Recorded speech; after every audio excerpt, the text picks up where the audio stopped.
আন্দামানের স্বরাজ দ্বীপের elephant beach. গত পর্বে আমরা এই এলিফ্যান্ট বিচেই ছিলাম। তোমাদের দেখিয়েছিলাম নিরক্ষীয় বৃষ্টি অরণ্য পার করে কিভাবে আমরা এই এলিফ্যান্ট বিচে এসেছিলাম। দেখেছিলাম সমুদ্রে ডুব দিয়ে বিভিন্ন কোরাল জগৎ। এখন তোমাদের এলিফ্যান্ট বিচের আর এক গল্প বলবো। সমুদ্রের উপর দুলতে থাকা ভাসমান জেটির ওপর দিয়ে চললাম স্পিড বোটের দিকে। স্পিড বোটে এসে দেখি বেশ কিছু লোকজন ততক্ষণে এসে হাজির। আমরা এখন প্যারাসেলিংয়ের উদ্দেশ্যে চলেছি। উড়ব সমুদ্রের ওপর আকাশে, ওপর থেকে দেখব সমুদ্র ও তার চারপাশের রূপ। এখানে সমুদ্র জলের রং পান্না সবুজ। সেই পান্না সবুজ জলের ওপর অনেকেই স্নরকেলিং করছে আর সমুদ্রের তলার সুন্দর জগৎ উপভোগ করছে। আমরা যাত্রা শুরু করলাম। আমাদের স্পিডবোট সমুদ্র কেটে ক্রমশ গভীরের দিকে যেতে থাকলো। তার প্রচণ্ড গতিতে ছিটকে আসা জল আমাদের প্রত্যেককে প্রায় ভিজিয়ে দিল।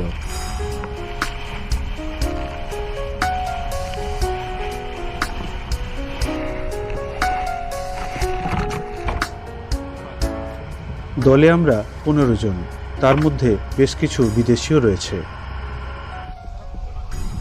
প্রথমেই আমার পালা।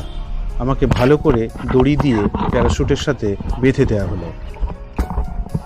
তারপর আর এক দড়ি দিয়ে বোট থেকে ক্রমশ আমার দূরত্ব বাড়ানো হলো।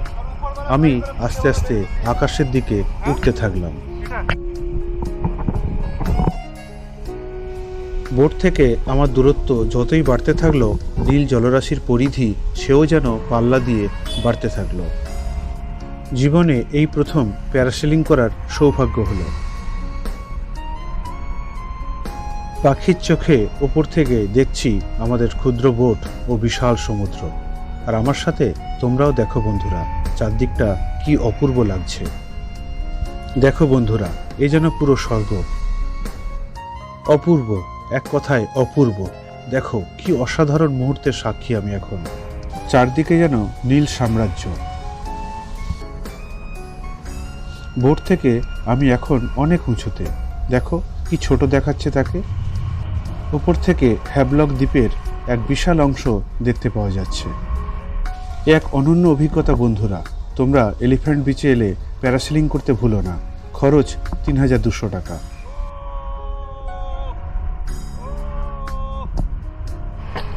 বোটে থাকা এক বিদেশিকে রিকোয়েস্ট করেছিলাম সে যেন তার ক্যামেরায় আমার কিছু ভিডিও তোলে। পরে অবশ্য আমাকে সে হোয়াটসঅ্যাপে তার ভিডিওগুলো পাঠিয়ে দেয়। দেখো বন্ধুরা, বোট থেকে দেখা যাচ্ছে আমার আকাশে ওড়ার দৃশ্য। সত্যি বন্ধুরা, আজ প্যারাসেলিং করে যে আনন্দ পেলাম তা সারা জীবন আমার মনে থাকবে। বন্ধুরা, তোমরা অবশ্যই এলিফ্যান্ট বিচে এলে প্যারাসেলিং করো। প্যারাসেলিং করা একদম সেফ। যদি কোনো দুর্ঘটনাও ঘটে তুমি জলে গিয়ে পড়বে এবং সঙ্গে সঙ্গে তারা রেস্কিউ করে নেবে। আমি এখন আকাশে, আর নীল জলরাশি বিশাল ব্যাপ্তি নিয়ে আমার নিচে। এ এক স্বর্গীয় অনুভূতি। এইভাবে বেশ কিছুক্ষণ আমি বিশাল আকাশে ও বিশাল সমুদ্রের ওপর উড়ে বেড়ালাম। দেখলাম যেন এক অজানা পৃথিবী। সময় যেন কোথা থেকে পার হয়ে গেল। 5 মিনিটের উপর আমাকে ওরা উঠতে দিয়েছিল। তারপর দড়ি দিয়ে টেনে আবার তারা বোটে নামিয়ে নিল।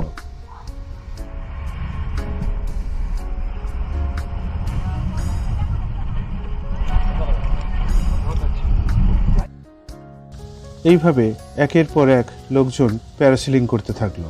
তারা উঠতে থাকলো সমুদ্রের ওপর বিশাল আকাশে। তবে এখানে প্যারাসেলিং করার খরচ বেশ বেশি। 3200 টাকা নেহাত কম নয়। একের পর এক যখন সবাই উঠতে থাকলো, আমি স্পিড বোটে বসে সমুদ্রের জলের সঙ্গে কথা বলতে থাকলাম। সমুদ্রের ছিটকে আসা জল গায়ে মাখতে থাকলাম। সমুদ্রের বুক চিরে আমাদের স্পিড বোট এক প্রান্ত থেকে আরেক প্রান্তে দৌড়তে লাগলো। এইভাবে কেটে গেল বেশ কিছুক্ষণ। একের পর এক লোকজন আকাশে উঠতে থাকলো আর আমি তাদেরকে ক্যামেরাবন্দি করতে থাকলাম। অনেকের সাথেই আলাপচারিতা হলো। কেউ এসেছে মুম্বাই থেকে, কেউ চেন্নাই থেকে, কেউ আবার সুদূর অস্ট্রেলিয়া থেকে। একে একে 15 জনের প্যারাসেলিং সমাপ্ত হলো। আমরা আসতে থাকলাম উপকূলের দিকে। সমুদ্রের ওপর বিভিন্ন স্পিডবোট, ওয়াটার স্কুটার যেন দাপিয়ে বেড়াচ্ছে। এই দেখো বন্ধুরা, কিভাবে তারা জলের ওপর দিয়ে তীব্র গতিতে এ প্রান্ত থেকে ও প্রান্তে ঘুরে বেড়াচ্ছে। আবার সেই ভাসমান জেটি চলে এলো। ভাসমান জেটির ওপর দিয়ে চলা কিন্তু বেশ আনন্দের। ঢেউয়ের তালে তালে সেও দুলছে আর আমরাও দুলছি। মাঝে মাঝে কেউ কেউ পড়েও যাচ্ছে। এলিফ্যান্ট বিচে তখন মানুষের ঢল। এই দেখো কত মানুষ এখানে আজকে হাজির হয়েছে। শীতকালে নাকি এর থেকে আরো বেশি লোক সমাগম হয়। বিচের ছায়াতে বেশ কিছু ফলের দোকান। এই দেখো বন্ধুরা, প্রায় সব ধরনের ফল এখানে সাজানো রয়েছে। মাত্র 100 টাকায় এই সব ধরনের ফল কেটে তোমাকে খেতে দেবে। ঠান্ডা পানীয় বিক্রি হচ্ছে বেশ কিছু দোকানে। দুপুরের দিকে এইভাবেই এলিফ্যান্ট বিচে লোকজন পুরো ভরে যায়।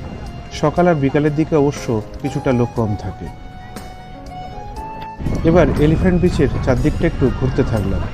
দেখতে পেলাম বিচের জলের মধ্যে ছড়িয়ে ছিটিয়ে রয়েছে ওয়াটার স্পোর্টসের নানা উপকরণ। এই দেখো বন্ধুরা, কি নেই এখানে। তোমরা যারা ওয়াটার অ্যাক্টিভিটি খুব পছন্দ করো তাদের জন্য এলিফ্যান্ট বিচ কিন্তু পুরো স্বর্গরাজ্য। সব ধরনের ওয়াটার অ্যাক্টিভিটি এখানে হয়ে থাকে। আমরা অবশ্য স্নরকেলিং ও প্যারাসেলিং করেছি। এবার আমরা ফেরার পথ ধরলাম।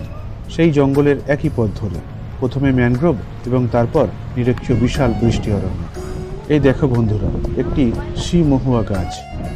আমাদের বেশ কিছুটা হাঁটা সমুদ্রের পাড় ধরে। দেখো বন্ধুরা, এই জায়গাটাই আসার সময় জলে ডুবেছিল। এখন ভাটা, তাই জল অনেকটা সরে গেছে। এখন সমুদ্র জলের রং যেন কালচে সবুজ ও কালচে নীল। যখন আমরা এসেছিলাম তখন হালকা সবুজ ও হালকা নীল ছিল। সমুদ্রের ওপরে কত স্পিডবোট ঘুরে বেড়াচ্ছে। ফিরে আসতে কিছুতেই যেন মন চাইছে না, কিন্তু ফিরে তো আসতেই হবে। একটা জায়গা শেষ করলে তবেই তো আর একটা জায়গার সূচনা হবে। এলিফ্যান্ট বিচ হ্যাভলক বা স্বরাজ দ্বীপের অন্যতম এক আকর্ষণ। বিশ্ববিখ্যাত রাধানগর বিচের পরেই এলিফ্যান্ট বিচের স্থান। হ্যাভলক মানেই আমরা যে দুটো জায়গার কথা সবচেয়ে আগে আমাদের মনে পড়ে সেটা হলো রাধানগর বিচ ও এলিফ্যান্ট বিচ। তাই তোমরা এলিফ্যান্ট বিচে অবশ্যই এসো আর অনেক জলক্রীড়া করো।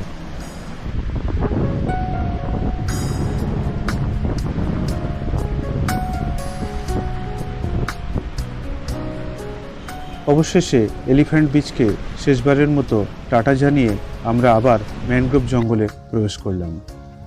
ম্যানগ্রোভ জঙ্গলে ঢুকে দেখি জোয়ারের জল এখন উধাও। সমুদ্রে ভাটা চলায় এখানকার জল সরে আবার সমুদ্রে চলে গেছে। চোখে পড়ল এক দাঁড়ওয়ালা কাঁকড়া। দেখো কেমন ছুটে বেড়াচ্ছে।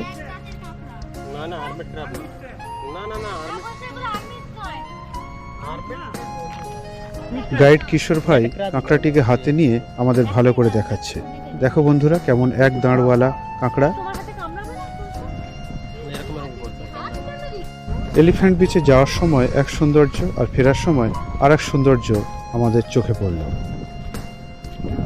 এই ম্যানগ্রোভ গাছটিকে দেখো বন্ধুরা, সজনে ডাঁটার মতো ফল ঝুলছে। এটা গাছ থেকে পড়ে মাটিতে গিঁথে যায় এবং তারপরেই চারা বেরোয়। দেখো কিভাবে গাছ থেকে মাটিতে পড়ে সেখান থেকেই চারা বেরিয়েছে। এইভাবেই গাছেরা বংশবৃদ্ধি করে এবং তা পরিণত হয় জঙ্গলে। আমরা যদি হস্তক্ষেপ না করি তাহলে পৃথিবীটা কয়েক বছরের মধ্যে আবার জঙ্গলে ভরে উঠবে। বেলা অনেক হলো, এখনো কিছু লোক এলিফ্যান্ট বিচের দিকে যাচ্ছে। আমরা খুবই ভাগ্যবান। এই পথের দুটি রূপই আমাদের দেখার সৌভাগ্য হয়েছে। একটা জোয়ারের জলে ডুবে থাকা পথ, আরেকটি জোয়ারের জল সরে যাওয়া পথ। এই দেখো বন্ধুরা, এখানেও কিছু ম্যানগ্রোভ ফল মাটিতে পড়ে চারা হয়েছে। অবশেষে ম্যানগ্রোভের রাজত্ব পার করে আমরা আবার নিরক্ষীয় বৃষ্টি অরণ্যে প্রবেশ করলাম। আবার সেই 2 কিলোমিটার বৃষ্টি অরণ্য ট্রেক। দুদিকে জঙ্গলের মাঝখানে সরু পথ দিয়ে আমরা ফিরতে লাগলাম। আবার কিশোর ভাই আমাদেরকে জঙ্গল সম্পর্কে নানা তথ্য জানাতে জানাতে চলতে থাকলো।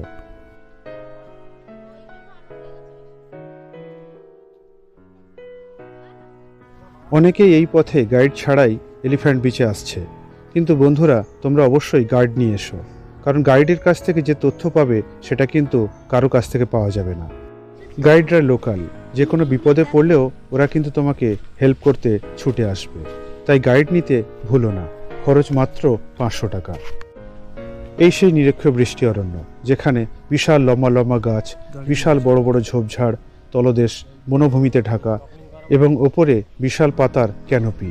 এই জঙ্গল ভেদ করে খুব কম পরিমাণেই সূর্যের আলো ভেতরে প্রবেশ করে, সেই জন্যই নিরক্ষীয় অরণ্যকে চিরগোধূলি অঞ্চল বলে অভিহিত করা হয়।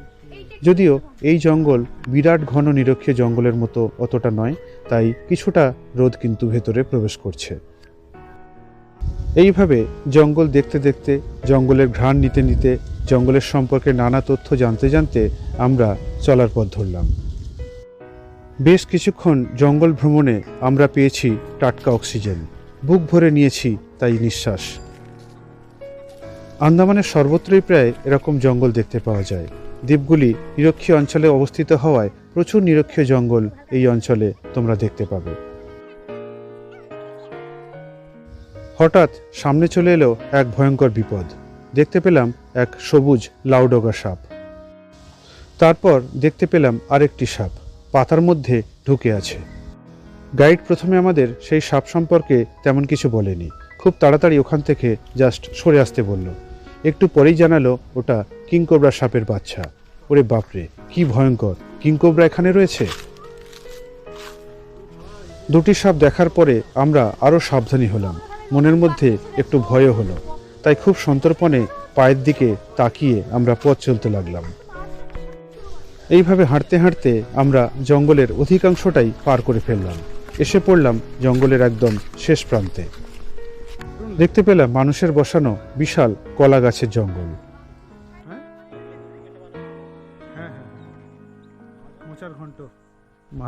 ছোট মুলি বাঁশ হয়ে রয়েছে রাস্তার ধারে। চোখে পড়ল বিশাল একটি কাজু গাছ ও কাঁঠাল গাছ। এটা কাজু আর এটা কাঁঠাল। কাজু গাছ থেকে একটি কাজু রাস্তায় পড়েও রয়েছে। কিছুটা আরো এগোনোর পর দেখতে পেলাম সারিবদ্ধ সুপারি গাছ, এবং সেটা জানান দিল আমরা লোকালয়ের একদম কাছে। কয়েকটি ছোট ছোট বাড়িও দেখতে পেলাম। বাড়িতে পোষা একটি মুরগি জঙ্গল থেকে খাবার খেতে ব্যস্ত। অবশেষে আমাদের জঙ্গল ট্রেক শেষ হলো। আমরা লাভ করলাম বিরল এক অভিজ্ঞতা। এই সফরে আমরা যা পেলাম, বিশাল নিরক্ষীয় জঙ্গলের স্পর্শ, বিষধর সাপের মুখোমুখি, ম্যানগ্রোভ অরণ্যের মধ্য দিয়ে হাঁটা, আর অবশ্যই এলিফ্যান্টা বিচের নীল সমুদ্রের ওপরে আকাশে ওড়া। সবশেষে আমাদের গাইড ভাই কিশোরের কাছ থেকে জেনে নেব এলিফ্যান্টা বিচের ট্রেক সম্পর্কে। ভালো লাগলো আমার। আচ্ছা, আবার আসেন। তো এখানকার ট্রেক নিয়ে দু চারটে কথা বলো। কি বলবো স্যার, আপনি বলেন। এখানে ট্রেক নিয়ে মানে কিরকম টাইমে ট্রেকটা ভালো হয়, টুরিস্ট কোন সময় আসে? ভালো হয়, কেন কি অ্যাক্টিভিটি ভালো হয়। 8টার সময় গেলে আপনাদের স্নর্কেলিং, জলের যে ভিজিবিলিটি ওটা ভালো থাকে, অনেক বেটার হবে। আর কিরকম খরচ এটার ট্রেকিং এর? 500 টাকা খরচ, আসা যাওয়া। বুঝতেই পারছো 500 টাকা একটা অত্যন্ত কম খরচের মধ্যে এত সুন্দর একটা জঙ্গল ফিলিংস, জঙ্গল ট্রেক, একটা অভাবনীয় একটা আপনাদের এক্সপিরিয়েন্স হবে।